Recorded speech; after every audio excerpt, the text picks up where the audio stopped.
सभी साथियों को नमस्कार।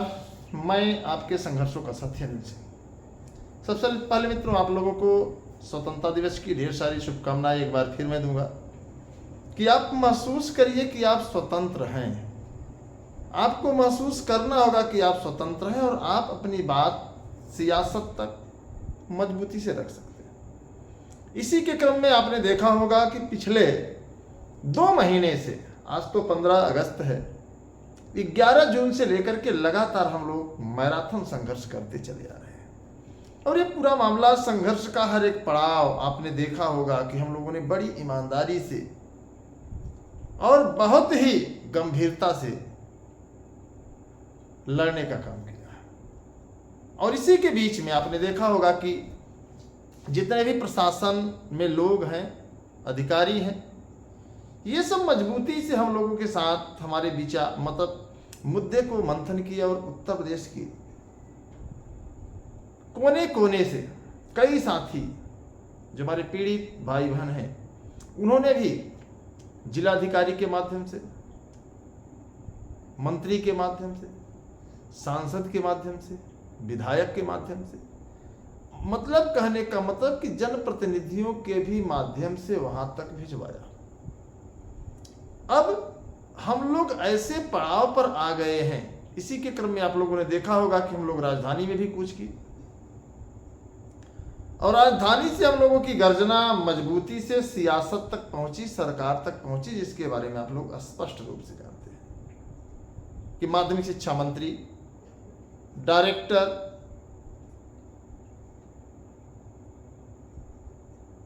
एडी, एसीएस, कहने का मतलब कि हर जगह जहां तक हम लोग चाह रहे थे वहां तक पहुंच गए हैं। अब इसमें थोड़ी सी, अगर आप लोगों को देखा जाए, थोड़ी सी कंट्राडिक्टी दिखी कि जो समर्पण, जो आत्मविश्वास हमारे आपके बीच में होना चाहिए, शायद धीरे धीरे टूट रहा है। और इसका कारण यह है कि कुछ लोगों ने आपको फूट डालो, राज करो की नीति का शिकार बना लिया।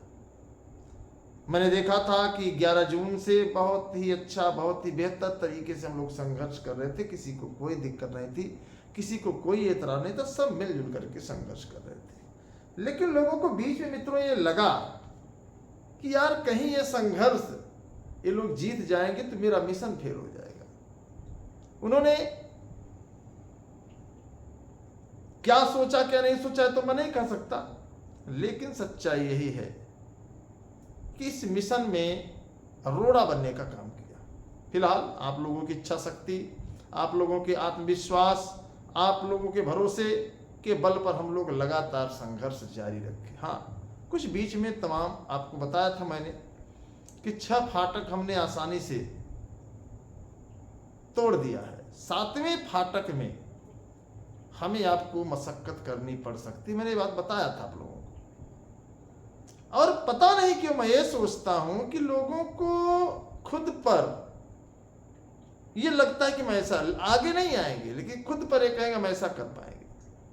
फिलहाल आज हम लोग फिर एक नया संदेश सरकार तक पहुंचाने में सफल रहे कि 15 अगस्त 1947 को हमारा देश आजाद हुआ था और उस दौर में भी लोग सड़कों पर थे, आंदोलन में थे, क्रांतिकारी हुए। और आज भी सियासतों के द्वारा आम नौजवानों को या देश के भविष्यों को क्रांतिकारी बनाने के लिए प्रेरित किया जा रहा है। फिलहाल आज जो भी साथी तिरंगा यात्रा में पहुंचे थे, मैं उनका आभार व्यक्त करूंगा कि आपने अपने हक और अधिकार को लेकर के बालसन चौराहे से सुभाष चौराहे तक का सफर किया। हालांकि सफर इतना अच्छा था मैं तो नहीं कह सकता, बहुत ही अच्छा, बहुत ही अच्छा।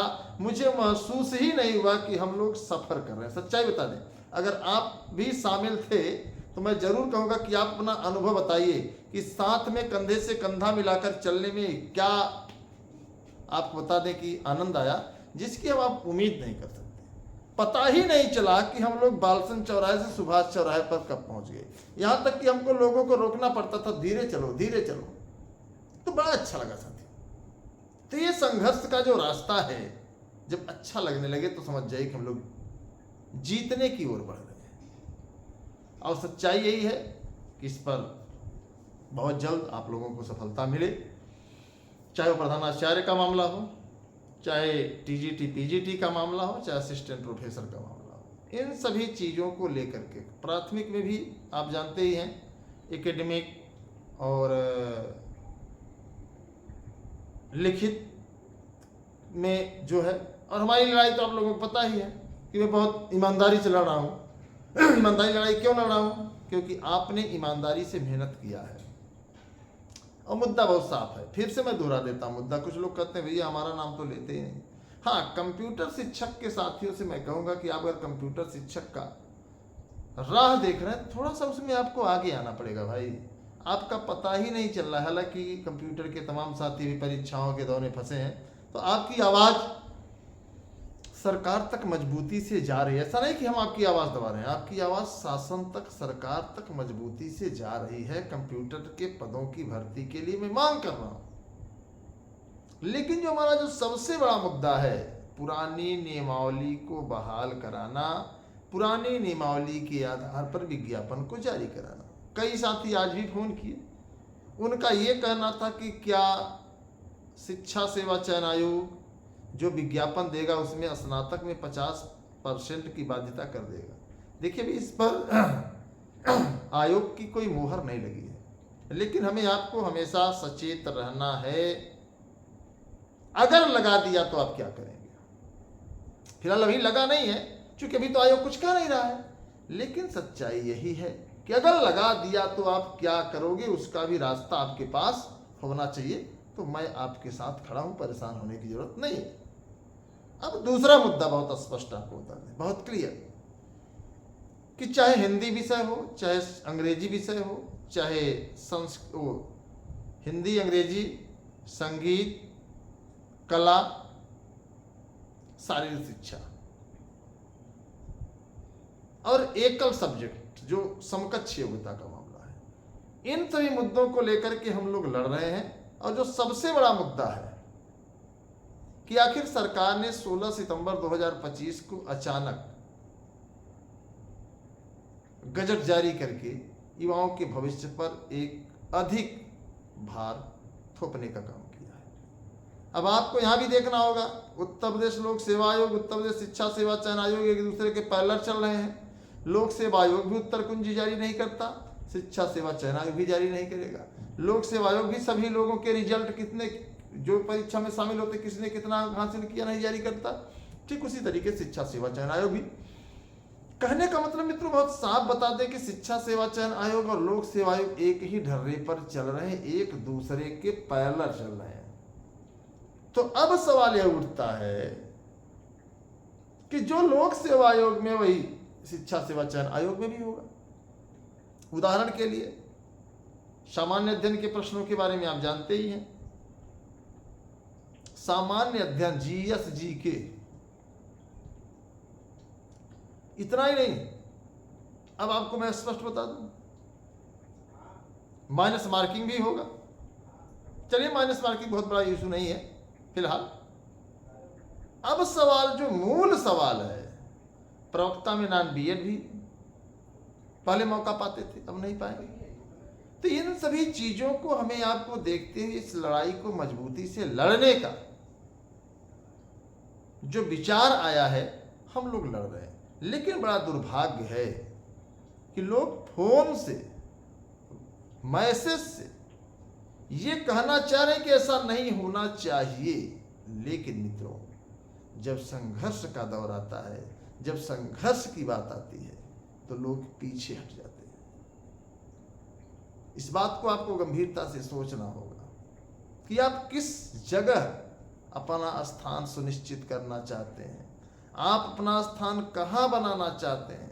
मैंने पहले बताया कि हिंदी के अध्यापक को सामान्य ज्ञान पढ़ने की जरूरत क्या है, वो हिंदी ही कम से कम बेहतर से पढ़ ले। संस्कृत के शिक्षक को सामान्य अध्ययन पढ़ने की क्या जरूरत है? गणित के शिक्षक को गणित के शिक्षक को बताइए क्या जरूरत है कि दिल्ली का लाल किला, हाँ, किसने बनवाया था? क्या जरूरत है? हालांकि वो जानता है पहले से, लेकिन जरूरत क्या है? तो जो तमाम चीजें मनगढ़ंत रखी जा रही है, एक साजिशन रखी जा रही है। और हम बता दें आपको कि सरकार रोजगार के सवाल पर चारों खाने चिट नजर आ रही है। मुझे हंसी आ रही है कि हमारे उत्तर प्रदेश के यशस्वी मुख्यमंत्री योगी आदित्यनाथ जी ने विपक्ष को ऐसे रौंद दिया कि विपक्ष कह रहा है कि ये हो रहा है, वैसा हो रहा है, ऐसा हो रहा है। उन्होंने कहा कि हम 50,000 देंगे, महिलाओं को 50,000 रुपए देंगे, 20,000 पहले ले लो और 30,000 जो है चुनाव जब जीत जाएंगे तब ले लेना। तो बिहार जैसा हाल हो गया। अब समझो, जागो ग्राहक जागो। इसलिए संघर्ष जरूरी है साथियों। हम लोग लड़े हैं कदम कदम पर और आगे भी लड़ते रहेंगे कदम कदम पर। अब आप समझिए ना, बाकी मैं बहुत ज़्यादा इस पर नहीं कहूँगा, लेकिन हमारे संघर्ष का जो रास्ता है बहुत स्पष्ट है, क्लियर है, अभी तक सभी आपके पक्ष में है। बाकी आगे क्या होगा क्या नहीं होगा इस पर हम नहीं कह सकते, लेकिन इतना जरूर है कि हम लोगों ने ईमानदारी से, कर्मठता से, निडरता से खुद को तपाया है, संघर्ष किया है, तो कहीं ना कहीं सफलता जरूर मिलनी चाहिए। इसी के साथ सभी साथियों को मैं फिर से कहूँगा कि आपको स्वतंत्रता दिवस की ढेर सारी हार्दिक बधाई और शुभकामनाओं के साथ यही अपील रहेगी कि आपके वसूलों पे अगर कभी आँच आए तो आप जरूर टकराइए, क्योंकि अगर आपके वसूलों पे आँच आप टकराए नहीं तो आप सच में यही होगा कि आप जिंदा तो हैं लेकिन आप जिंदा नजर आए नहीं। इस बात को समझिएगा। सभी से निवेदन है, बाकी आप लोग स्वस्थ रहें, मस्त रहें। हमारी शुभकामनाएं कि आपको मंजिल मिले और आप अपने जीवन को एक नई ऊंचाइयों पर ले जाएं। बाकी आप अगर हमसे सहमत हैं तो वीडियो को शेयर कर दें और अपने विचार कमेंट बॉक्स में बताएं। बस एक बात अंतिम में कहूँगा कि वीडियो शेयर तो करिएगा, लेकिन वीडियो अगर आप देख रहे हैं तो निश्चित रूप से कमेंट बॉक्स में लिखिएगा पुरानी नियमावली जिंदाबाद, पुरानी नियमावली जिंदाबाद। जय हिंद।